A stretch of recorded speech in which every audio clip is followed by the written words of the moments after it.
Due to recent events in Minneapolis, we thought it necessary to have a discussion about the situation. We have with us Zach Moore, who played on 6 NFL teams during his career, and Brandon Coleman, former wide receiver with the New Orleans Saints. They are with our host, Jordin Sparks, now. Oh my gosh, you guys, I'm so happy that you're on here with us to discuss something major that's obviously happening in our country right now.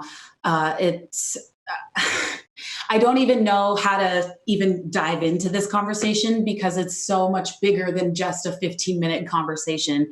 But I would really love to get your thoughts on what's been going on, the death of George Floyd. Obviously, there's countless other names, but George is definitely the one that just completely shocked me, and all of them have shocked me, but the rage that I have been feeling. I just want to get your guys' thoughts and perspectives on what's been going on. Brandon, we can start with you first. Yeah, rage, I think, is a great word. As I watched that video, I could only watch it once, but as I watched that video, I was sitting in disbelief the whole time. I couldn't imagine if I was actually there witnessing it. I tried to put myself in their shoes. If I was actually there, witnessing this, and there was no way that I could express that level of self-control like the gentleman did, by not engaging. And I commend him for that, because that took a lot of discipline. I heard it in his voice, how bad he wanted to step out there, and I felt it. And just watch the cop just so relaxed, calm, as if it's another day of strolling in the park. Mm-hmm. That built that rage inside of me. And for me, I was ready to risk it all. It was that was my whole mindset. And I was content with that. Yeah. Zach, what do you think? I mean, I think the whole thing about it with me, it was how blatant it was. Like, it was an 8 to 10 minute video of him knowing he's being filmed. And then on top of that, there's no accountability. Like, the officers he was with, they heard this man gasping for air, like, help, like, get off my neck, I can't breathe. And they did nothing to stop that. So in my opinion, they're just as guilty as he is.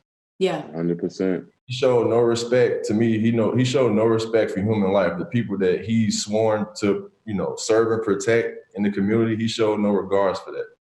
So, I hope the justice system doesn't fail us again like it has before, but something definitely needs to be changed. And, all the rioting, yeah, you wouldn't want to see a community burn down, but I understand these people anger that something like that is happening right in their neighborhood. Absolutely. I think for me, I could only watch it once as well, Brandon. It was just too much for me. But I'm going to get emotional. When he called out for his mom, yes, out for his mother, like, I have a 2-year-old and I can't even imagine how she feels that her baby isn't coming home, and she has to watch it over and over again now because it's everywhere for somebody to see. And he cried out for her, and there was no empathy for that either. There was no empathy for the fact that he couldn't breathe. There was no empathy for the fact that there were 4 of them and 1 of him. There was no empathy for the fact that he wanted his mother, that he was not resisting, but he was struggling. And I'm shaking right now from the anger. And if I was there, it's hard to even think about what would you do in that situation if you were witnessing something like that. Right. Because more than one cop, you could also put your life in danger. And it's just so mind-boggling to me that we're still in this is still happening, that these things still happen. And there are so many things that I'm feeling. And we have obviously been discussing mental health and coping mechanisms and mental awareness and all of those different things. Now, being athletes, you guys know the pressure. You guys know you have those high pressure situations and meeting new people.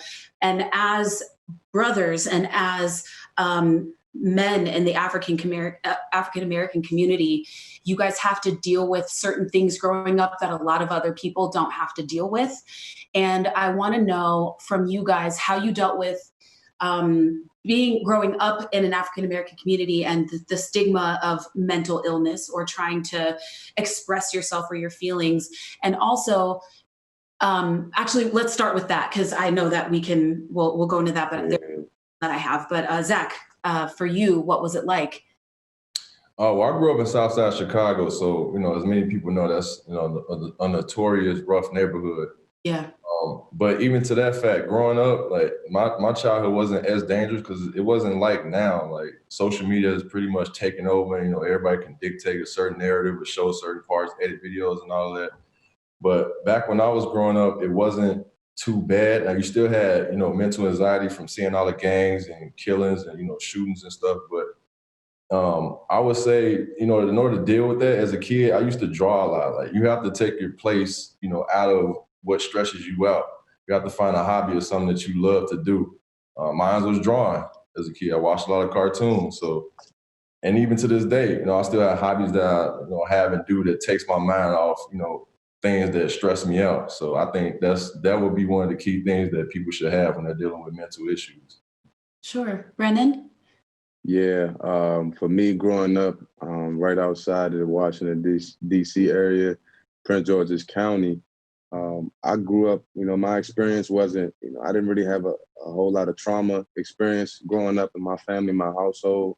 I was fortunate enough to have both my parents in the household growing up. I know that it's not common in the African American community, but I was very grateful for that. And at each level that I moved up into, after high school to college, I was exposed to different, areas and more people and understanding, I have different teammates now coming from all over the place and understanding their backgrounds. And I'm like, wow, this is, it just opened my eyes to everything that's out here in the world. But where we are now as a community, it's still tough to believe that we're in 2020 and we are dealing with some of the same issues from hundreds of years ago. And, that's tough. Yep. Yeah. It's mentally really exhausting. Mm-hmm. I think for people of color to wake up every day and we start our day with a fresh perspective, right? Hopefully we start our day with a fresh perspective, open our phone and bam, there's another beautiful life cut short. And I don't think a lot of people really think about that for people of color, persons of color, that every day there's this overlying kind of heaviness that we have to carry seeing all this. And it hurts to have to go through it. And I guess where I'm going is my question for you is when you have you're on a team, right? Or you have to go to another team and you already have the anxiety of going to a new team, but you walk in and those things happen and you still have to go to work and you still have to go to your job, but you walk into a place where you're not the majority and it doesn't seem like anybody really cares or isn't talking about it or discussing. How do you guys approach situations like that if you've ever been in them? And also, I just would love for you to speak on kind of that feeling of almost every day there's a new video of somebody being of police brutality or somebody being unnecessarily murdered senselessly. And I just would love for you guys to speak on how you feel about that for the African American community and for yourselves. I feel like during those moments, especially as Black men, we just suffer in silence. We keep a lot of those emotions bottled in. We were raised to keep those feelings in, to not talk about that and don't show any sign of weakness because we have to, be strong on the outside. And you can't show any sign of weakness, especially in football, especially at the highest level. You can't show any sign of weakness because that gets taken advantage of. And, people game plan weaknesses. And we can't, it's a struggle to show that. And every day as a Black man, you walk around with a target on your back. And I know for me personally, my physical presence, I'm 6'6", and I'm 220 plus. So the target on my back is even greater. Every time I walk to the grocery store, every time I walk and just in the mall, casually minding my business, in the back of my mind, I'm like, I know what the person looking at me is thinking. You know, I got a good feeling of, you know, I can feel it. But I still have to carry myself with this confidence that I'm okay on the inside. And I'm really not sometimes. I'm really not most of the time, to be honest. Yeah. So, okay. So in that, I, in that sense, every day you have to walk around with that feeling. And who do you talk to? Who do you go to when it just kind of boils over? You can't take it anymore. Has there even been a moment like that for you guys to be able to just release what you've been feeling? For me, go ahead, bro. Okay. I would say for myself, yeah, that just goes back to what I said, you know, finding a hobby or something that, you know, makes you happy, that takes your mind off that mental stress. Me, for instance, you know, nowadays I game, I go work out a lot. So that's my release. That's something that, you know, I hold dear to me. That's how I get all my emotions out. Now, as far as who would I talk to, you know, it's always my mom I talk to, my dad. Sometimes I talk to my daughters. I have 2 daughters, and they're at that age where they can understand a lot more that's going on. Yeah. So I feel like when you have mental stress, you need to find an outlet for it. You need to find someone to talk to, a hobby that you can take that'll get your mind off of it, and create understanding between you and the person that you think has hostility towards you. Because I think that's what a lot of this is based on, is lack of understanding. Like, people don't understand us. They don't understand what we go through. And, you know, I see a lot of, you know, posts on social media that say, you know, certain other races don't speak up for us. I don't think they really understand us to the fullest extent. So we have to create understanding. Yeah, I was actually watching a clip of Martin Luther King right before we got on here, and he was being interviewed, and he was talking about how even though there are other persons of color, that the Black people in the Black community are the only ones that were enslaved in this country. And it's just interesting to think of like that, because you're right, they probably don't understand. And obviously they have their own issues as well, being other peoples of color, Black, brown, whatever shade. Everybody, they all have their own issues and things that they've been dealing with. And so it is pretty, it's just heartbreaking. It's just heartbreaking. I don't even have any other words. And for myself, I'm half white and I'm half Black. To the world, I'm Black. But I know that even I don't have a target like my other beautiful, like, melanated queens that I know, some of my closest friends. I know I don't even experience the same things that they experience. And to have those conversations, it's just so important. But to be able to come from a side of at least being open to hearing what the other person has to say. A lot of people go into a conversation listening to respond as opposed to listening to understand. And that has to change. That has to change. To even have those conversations, you have to be able to go in and be there, obviously with an open mind, but obviously to be understanding in that sense. Yeah, I think for me, one of the things that I do to help me with these situations, I've picked up the habit of meditating, and I'm building a lot of momentum right now in my personal journey. It's been a roller coaster, but right now I'm on currently 95 days straight, and the longest, you know, streak that I have, you know, to date. So that for me, controlling my breath, allowing me to be aware and in the present moment, calms my anxiety, calms my depression that I deal with on a day-to-day basis. And I try to start my day with it, and I try to close my day with it to allow me to reflect, release, and reset. Those are some three three key words that I try to, use in that moment just to be aware and just release all that. Yeah, that's beautiful. Congratulations. Yeah. Thank you. Yeah, But thank you. I've been trying to meditate too, and I'd be laying there. I have a 2-year-old, and so I'm like trying to lay down. Mama, just like, okay, I'm gonna have to try this again later.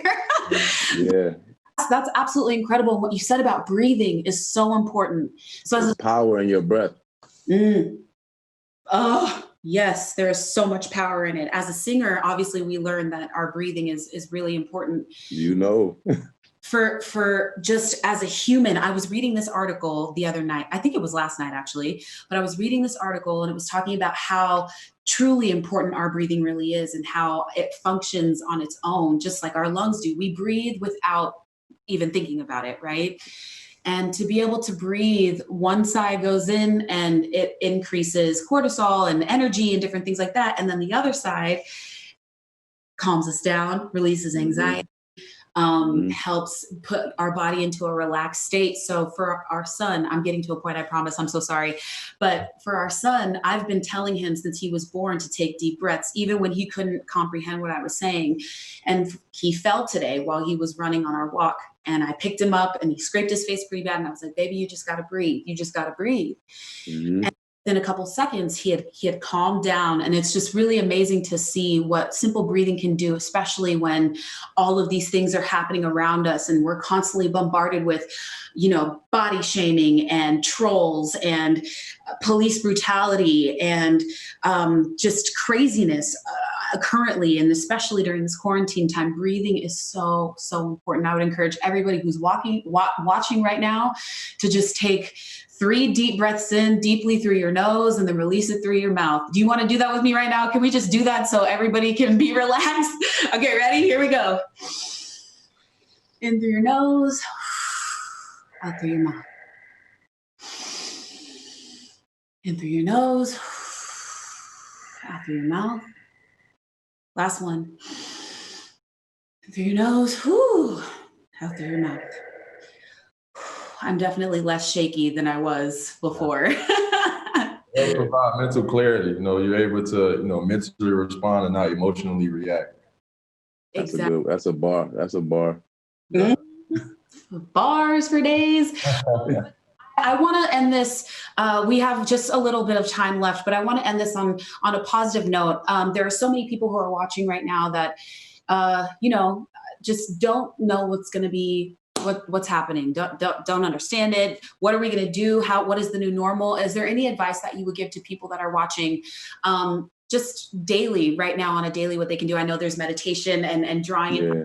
If there's anything encouraging words that you can leave with our viewers, I think they would really appreciate that. I would encourage you to just continue to keep the faith, continue to keep hope in tomorrow and today, because we're going to come through this. This too shall pass. Yeah. I would say the biggest thing is everyone should expand their comprehension. The more you know, the better. That way you can form your own opinion about what's going on instead of looking to, these outlets spewing out, incorrect information. So always do your own research. Find out how they're releasing something that you love to do. Keep pushing for success, positivity, and prosperity. Absolutely. You guys, thank you so much for coming on and speaking about this. I know it was last minute and it was super crazy, but this was really, really important and it needed to be said and it needed to be talked about on this platform. And I'm really grateful for your time. I do know there are a couple of workout facilities that are open for off season already. So I just want to wish you guys good luck in the upcoming season. Thank you. So hopefully you guys don't beat us down too bad. We'll see how everything goes. But I really wanted to thank you guys. And I also wanted to tell you that you are loved and you are needed and you are just beautiful, strong kings. And there are so many people that want to uplift you and just send you so many energy. If you were here, I would hug you right now. I miss hugs. I miss giving people hugs. Yeah. I miss it. I miss that connection. So much love to you guys. And thank you. And if there's any last words, you guys can go ahead. And just spread love and positivity, peace. Yep. Stay safe and increase your understanding. Hope everybody on this chat has, prosperous week. Many blessings to all y'all family, y'all kids, loved ones, your circle. And everybody stay safe out there. Yeah. Yes. Thank you guys so much. Have a great rest of your day. And hopefully this won't be the last time that we get together and our chat about things that matter. You know what I mean? Yeah. Black Lives Matter, you guys. They do. All right. You Take care. Good day. See you later.